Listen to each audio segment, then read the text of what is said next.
About 2/3 of people in the US are either overweight or obese. However, there are also many people with the opposite problem of being too skinny. This is a concern, as being underweight can be just as bad for your health as being obese.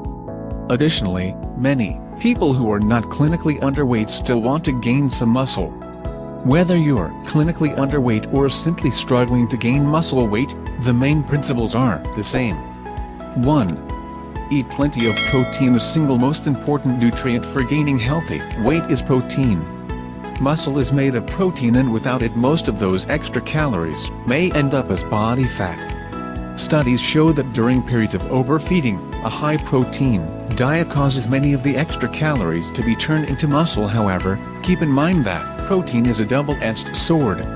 It's also highly filling, which may reduce your hunger and appetite significantly, making it harder to get in enough calories. If you're trying to gain weight, aim for 0.7 to 1 grams of protein per pound of body weight, 1.5 to 2.2 grams of protein per kilogram. You can even go above that if your calorie intake is very high. High-protein foods include meats, fish, eggs, many dairy products, legumes, nuts and others. Protein supplements like whey protein can also be useful if you struggle to get enough protein in your diet. 2. Lift heavy weights and improve your strength to make sure that the excess calories go to your muscles instead of just your fat cells. It's absolutely crucial to lift weights. Go to a gym and lift 2 to 4 times per week.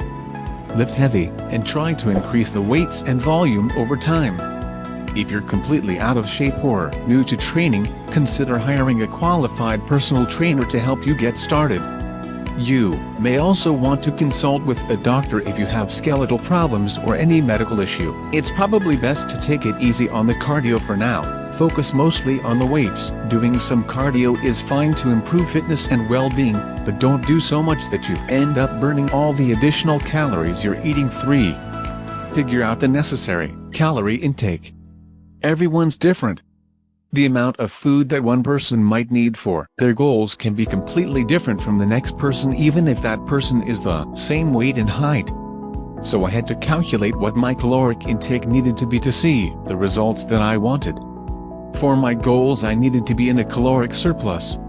I always say, the simplest way to calculate a caloric surplus is your current weight x 20 equals your caloric surplus. Realistically speaking, that formula is a rough estimate because it leaves out a lot of variables such as how much weight you're trying to gain, how quickly you're trying to gain it, how often you work out, for how long, your TDEE, total daily energy expenditure, etc. But it works in a pinch. However, I wanted to be as accurate as possible, so instead of using that formula, I found a macro calculator online and came up with my caloric intake and my macros. Not that I counted my macros. A really good one that I use is the calculator created by Katie Hearn, a popular fitness trainer. My initial goal weight was 130 pounds, so that's what my intake was based on given my starting weight. Eventually I increased my caloric intake once I reached my goal of 130 pounds because I wanted to continue to gain. 4. Stay consistent. This was the most important part of my gym routine. I made sure that not only I was consistent with showing up to the gym but also with pushing myself to do the best I could in each workout. Working out isn't going to help if you're not putting in any real effort or if you're too concerned about not looking cute while you exercise. The gym isn't about looking cute. And you shouldn't give up just because your muscles start hurting a little while you're exercising. Suck it up and put in work. That's how you see results. I gave 110% and would sometimes leave with my body super sore. But my goals were always in my mind and I stayed motivated by having fitness inspirations that I followed on social media.